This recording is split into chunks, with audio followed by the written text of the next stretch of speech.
सरदार निशान सिंह जी, संगठन के सचिव राजेंद्र लेतानी जी, महिला की अध्यक्षा मैडम शीला बिहान जी, प्रोफेसर रणधीर जी, आदरणीय पूर्व विधायक कंबोज साहब, सम्मानित हमारे ऑफिस के सेक्रेटरी रणधीर जी और इलेक्ट्रॉनिक मीडिया, प्रिंट मीडिया के सभी बंधुओं, पूर्व विधायक आदरणीय चौधरी राम जी, माफी चाहूंगा मैंने आपको देखा नहीं, पीछे रह गया। सभी का मैं यहां पे स्वागत करता हूं। सभी कार्यकर्ता भी आए हैं, उनका भी मैं स्वागत करता हूं। हम आज आपके बीच में ज्यादा समय नहीं लेंगे क्योंकि 2 बजे आपको भी आगे जाना है और 3 बजे शायद सीएम साहब की भी पीसी है। आज तो हम आने वाली जो 25 तारीख है, युग पुरुष स्वर्गीय चौधरी देवीलाल जी का 107वां जन्म दिवस सम्मान दिवस के रूप में किस तरह हम मनाने जा रहे हैं, उसको लेकर के आपके बीच में आए हैं। किसानों, गरीबों के, मजदूरों के मसीहा और इस देशवासियों की जन जन की आवाज, युग पुरुष जननायक स्वर्गीय चौधरी देवीलाल जी का जो 107वां जन्म दिवस है, आप सभी जानते हैं कि प्रत्येक वर्ष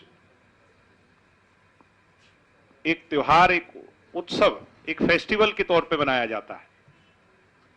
किसान का मेरा मेहनत मजदूरी करने वाला हर व्यक्ति जहां उन्हें याद करता है, वहीं अपनी बात को, अपनी आवाज को बुलंद करने के लिए पॉलिटिकल रैली के तौर पर बड़ा जमावड़ा कहीं ना कहीं, किसी ना किसी कोने में होता है। कोरोना महामारी के चलते एमएचए की गाइडलाइंस को मद्देनजर रखते हुए सोशल डिस्टेंसिंग का हमें ध्यान रखना है और गाइडलाइंस का भी हमें ध्यान रखना है। मगर इसका कतई ये मतलब नहीं कि मेहनत मजदूरी करने वाला किसान का मेरा, उनकी सोच में विश्वास रखने वाला वो व्यक्ति उनके जन्मदिवस के शुभ अवसर से उस खुशी का इजहार करने, उन्हें याद करने से दूर रह जाए। इसलिए पार्टी ने फैसला लिया है कि 25 तारीख को सुबह 7 बजे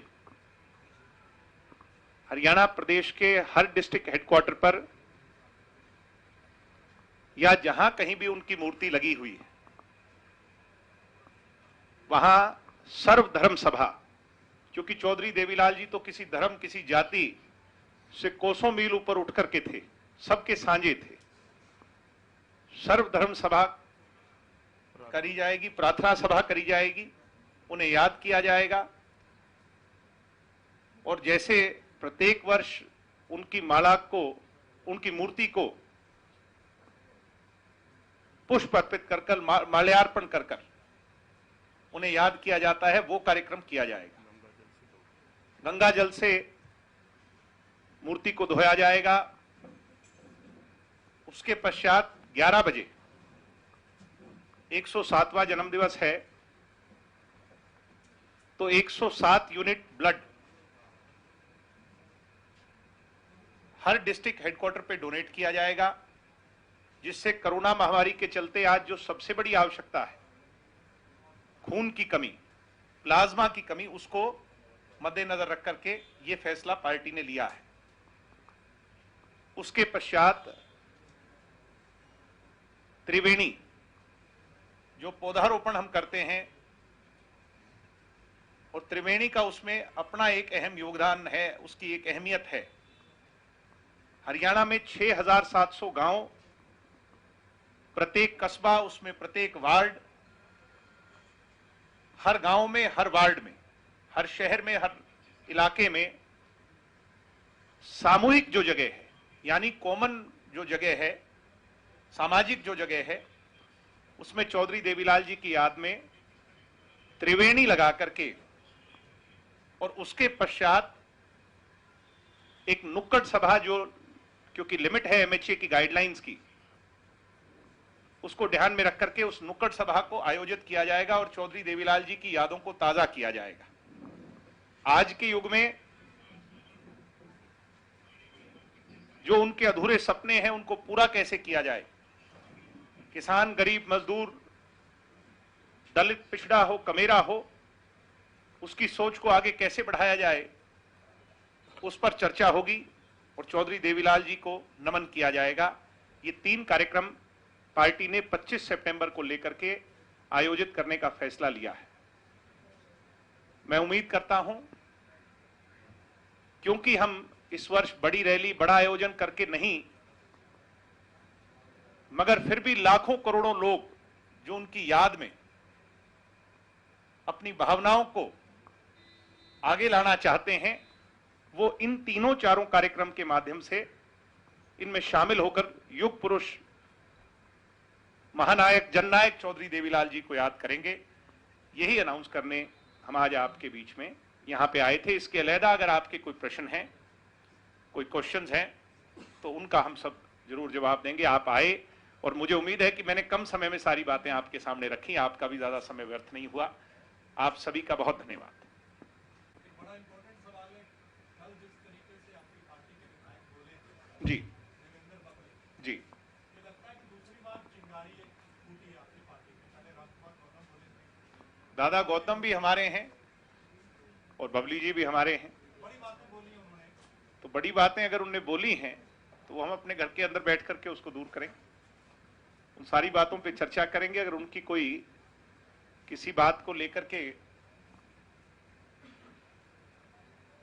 चाहे टोहाना को लेकर के या कोई और पार्टी को लेकर के उनकी कोई बातें हैं, पार्टी प्लेटफॉर्म पर उनको दूर करें।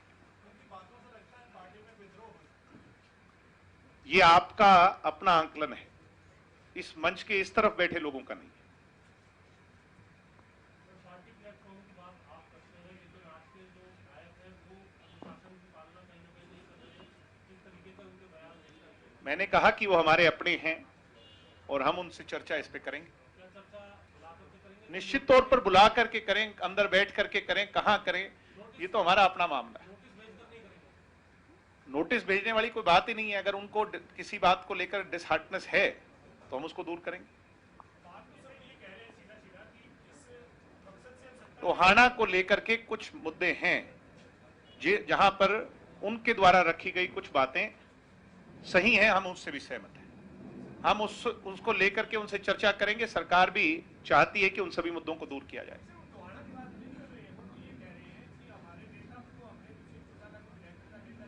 जी, अगर उनकी कोई राय है, अगर उनकी कोई राय है जिससे दुष्यंत जी और बेहतरी से इस प्रदेश की सेवा कर सकते हैं, तो उनकी राय क्यों ना लें। वो हमारे अपने हैं और हम किससे लेंगे। विमान साहब, आप तो बड़े, आप तो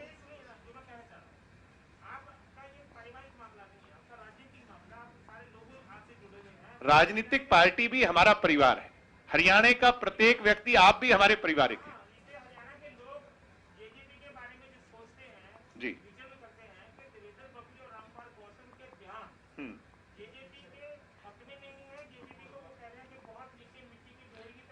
भाई मैं आपसे इतना ही कहूंगा, फिर से कहूंगा कि ये हमारी पॉलिटिकल पार्टी का मामला है। ये मीडिया के डोमेन में वो तो मुझे तो बोलने दो। मैं आपकी बात समझ गया, अब मेरी बारी है। मैंने कहा कि अब मेरी बारी है, मुझे इसका जवाब देने दें। अगर उनके कोई ग्रजेस हैं उसको लेकर के हम उनसे चर्चा करेंगे। वो दुष्यंत जी को कोई राय देना चाहते हैं तो हम बैठ करके करेंगे।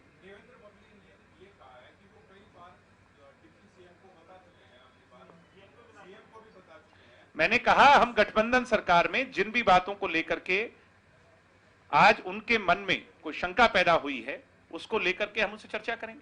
बड़ी बात बोलते हैं कि हम अपना नेता नया चुनते हैं। ऐसा है जी, नेता चुनते हैं विधायक, और वो दुष्यंत जी को चुनने वालों में से एक है। अगर दुष्यंत जी के प्रति उनके मन में कोई भाव है, कोई भावना है, तो उनको पार्टी प्लेटफॉर्म पर वो रखेंगे, हम उनसे चर्चा करेंगे।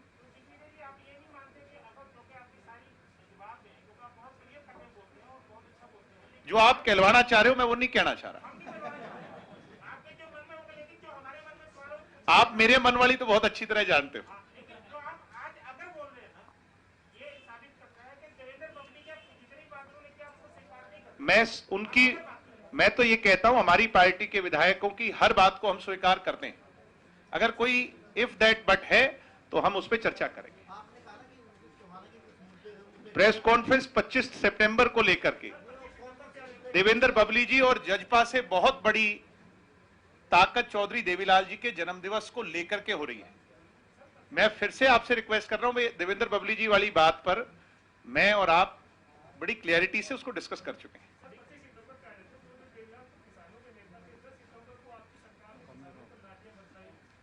किसानों और कमेरों के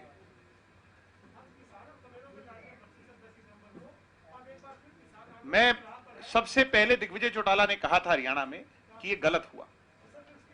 क्या लाठी दुष्यंत ने चलवाई क्या? मैं आपसे नहीं आप ये अभी तक नहीं, मेरी बात सुनिए। हमने बिल्कुल स्पष्टता से कहा कि उसकी जांच होगी, जिसने भी गलत आदेश दिए हैं उसकी जांच होगी। ऐसा है जी, लाठियां चली वो आपके कैमरे दिखा रहे हैं और हम देख रहे हैं। अब मुझे नहीं पता कि वो शायद वीडियो आप उन तक पहुंचाएं या तो हम आपकी बात को सहज स्वीकार करते हैं कि किसानों के लाठियां चली और आप उसकी निंदा की, तो लाठियां भी चली। ये आप कह रहे हैं कि वो कह रहे हैं? नहीं, मैं वो बात कह रहा हूं जो आपके कैमरों से मैंने देखी है। अगर सभी कैमरे वालों ने गलत दिखाई है तो मुझे नहीं पता। हम एमएसपी वाली बात पर अडिग हैं और एमएसपी किसान को मिलना चाहिए। मगर मुझे एक बात समझाएं, ये ऑर्डिनेंस सेंटर का है, इससे स्टेट का सब्जेक्ट नहीं है, ना इस पर स्टेट पर वोटिंग होनी। हम इस बात को लेकर के बड़ी स्पष्टता से कह रहे हैं कि इसमें दुष्यंत चौटाला को, जैसे कुछ लोग सिर्फ दुष्यंत चौटाला को टेंट कर रहे हैं, मैं पूछना चाहता हूं कि इसमें दुष्यंत चौटाला का क्या रोल है।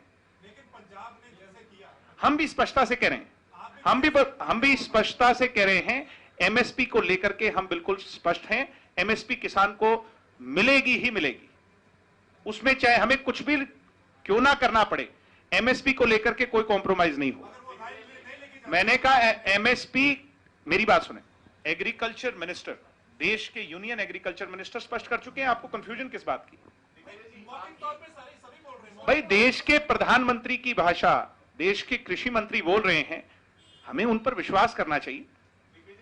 इससे आप लागू करने वाले लोगों पर तो विश्वास करें कम से कम। परवाना जी कहना चाहिए। हाँ जी, परवाना जी करो बात। धान की परचेज जब होगी 25 तारीख से, तो आपको पता चल जाएगा कि दुष्यंत जी की नीयत क्या है। आप आज जो बात कर रहे हैं, कुछ दिन पहले सुखबीर सिंह बादल यही बात कर रहे थे, लेकिन उन्होंने लोकसभा में, अरे हमारा लोकसभा में कोई मेंबर तो नहीं तो आपको पता चल जाता। उन्होंने वोटिंग खिलाफ किया। अगली बार लोकसभा में हमारा मेंबर जब होगा, चुन करके जाएगा, तो किसानों के मुद्दे पर हमारा क्या रोल रहेगा वो आप देखेंगे। आपका स्पष्ट स्टैंड क्या है, ऑर्डिनेंस के साथ है या किसानों? हम बिल्कुल स्पष्टता से कह रहे हैं कि हम एमएसपी वाले मुद्दे पर किसानों के साथ हैं, एमएसपी होनी चाहिए। और बताओ भाई, हम देश के प्रधानमंत्री पर विश्वास करते हैं, हम देश के प्रधानमंत्री पर विश्वास करते हैं। आपको भी करना चाहिए, किसानों को भी करना चाहिए। मैं कह रहा हूं कि हम सबको विश्वास देश के प्रधानमंत्री पर करना चाहिए। आप जेजेपी के नेता से पूछ रहे हैं, तो जेजेपी भी इसी भीड़ का और हरियाणा की जनता की भावना का हिस्सा है। नहीं, इशू खत्म नहीं है। सरकार इस बात पर स्पष्ट कर चुकी है, जब एमएसपी पर दिया जाएगा तो हमें मान लेना चाहिए कि सरकार ने अपने कमिटमेंट को फुलफिल किया। हाँ सर, एक मिनट प्लीज, सबसे सीनियर से।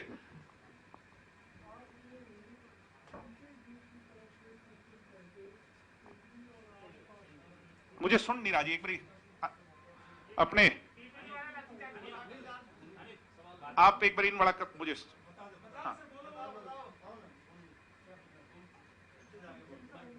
तो कुछ दिन पहले पिपली के आसपास बीकेयू की तरफ से सेंट्रल गवर्नमेंट के अगेंस्ट रैली की गई, डेमोन्स्ट्रेशन किए गए, प्रोटेस्ट किए गए, जी सर। तो उसमें लाठियां बरसाई होनी पड़ी। जी। अखबारों में छपा है कि दिग्विजय सिंह ने उसको निंदा की उसकी। उसको कंडेम किया है। जी। मेरा क्वेश्चन दिग्विजय जी आपसे ये है, जी। क्या आपने चीफ मिनिस्टर साहब से इस बारे में कोई प्रोटेस्ट किया है, जी। माफी मांगी है जी। किसानों को जो लाठियां बरसाई गई है?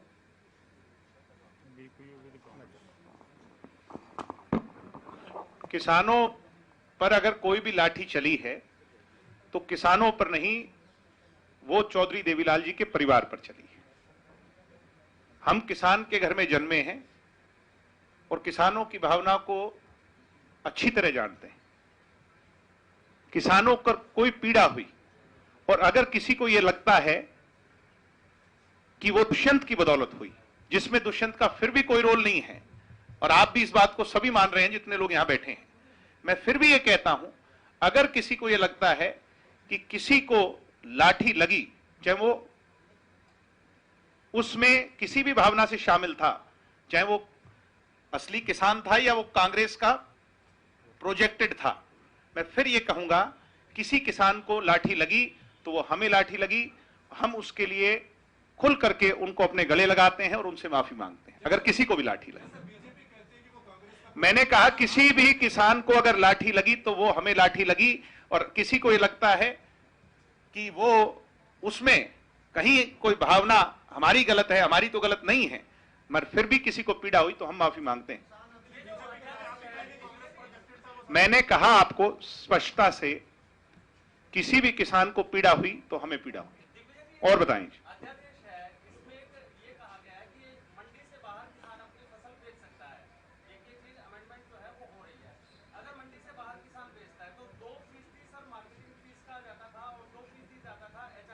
जी उसके अंदर इसका कोई भी प्रोविजन नहीं है, कोई भी इसके लिए नहीं लिखी गई है। जी। अगर मार्केटिंग फीस नहीं जाएगी तो क्या मार्केटिंग बोर्ड का जो रेवेन्यू है? अरे आप किसान का भला सोचो ना, मार्केटिंग बोर्ड का भला तो और तरीके से हो जाएगा।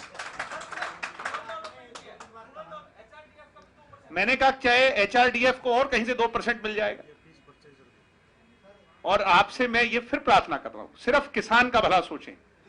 आज भावना किसान को लेकर।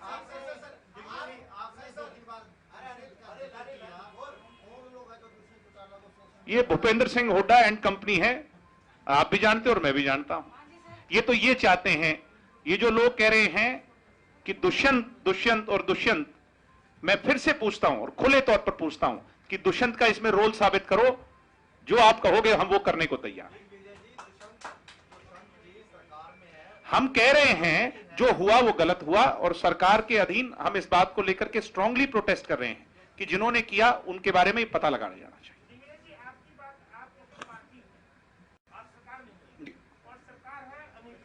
जी। तो दुष्यंत जी ने बोला ना लाठीचार्ज हुई। दुष्यंत जी तो सरकार होंगे। अरे भाई ये सरकार को डिसाइड करना है, बट हम कह रहे हैं हमें अपने नेता पर विश्वास है, जांच होगी।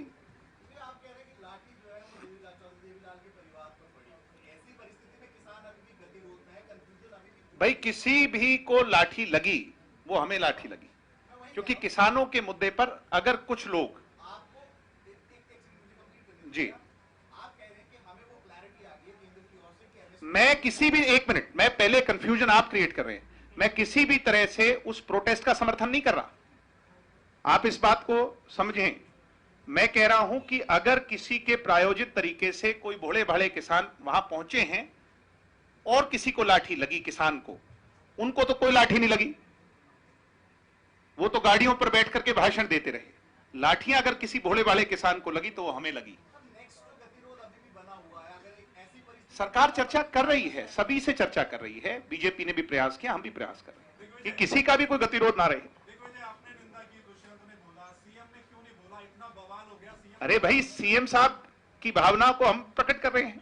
दुष्यंत सीएम साहब तो कोरोना से संक्रमित थे, वो अभी आए हैं, वो भी करेंगे, उनको भी मेरे हिसाब से किसी भी किसान पर अगर कोई लाठी पड़ी है तो मेरे हिसाब से उनको भी पीड़ा है। दिग्विजय जी, आप जेजेपी की पार्टी की तरफ से बोल रहे हैं, वहाँ बीजेपी भी है, उनकी पार्टी की तरफ से क्यों नहीं बोला गया? अगर कोरोना से सीएम, भाई हम अपनी भावनाएं जता सकते हैं, तो हम अपनी भावना को बड़ी स्पष्टता से बता रहे हैं जी। नहीं, बीजेपी की भी भावना किसानों के साथ है।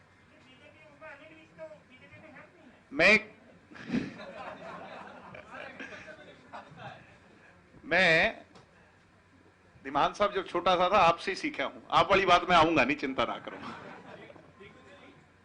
जब आप सरकार में आने से पहले आपने वादा किया था जी कि किसानों का ही मुद्दा है, किसानों को जो ट्यूबवेल कनेक्शन है वो मुफ्त दिए जाएंगे, जी, लेकिन वो ऐसा हुआ नहीं। क्योंकि हमारी और बीजेपी की जो कंबाइंड कमेटी है, उसने जब हम अलायंस में आए तो ये नहीं है कि सारे मुद्दों पर सहमति बनी हो, कुछ मुद्दों पर सहमति बनी थी, उन पर हम काम कर रहे हैं। और ये जो मुद्दे हैं इनको हमने सेकंड फेज के लिए छोड़ा है। जब वो मुद्दे पूरे हो जाएंगे तो हम इन मुद्दों पर काम करेंगे। जी हाँ जी, आवाज नहीं आ रही जी मुझे।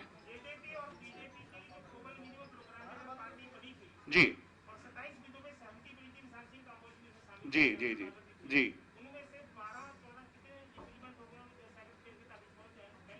वो तो ये बता पाएंगे मेरे से बेहतर।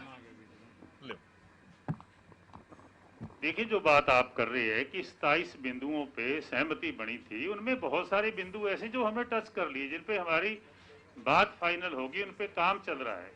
और जैसे दिग्विजय जी ने बताया कि सेकंड फेज में उन चीजों को भी ले लिया जाएगा, उससे और आगे बढ़ेंगे, आगे बढ़ करके मिलके उसको पूर्ण करने का काम करेंगे।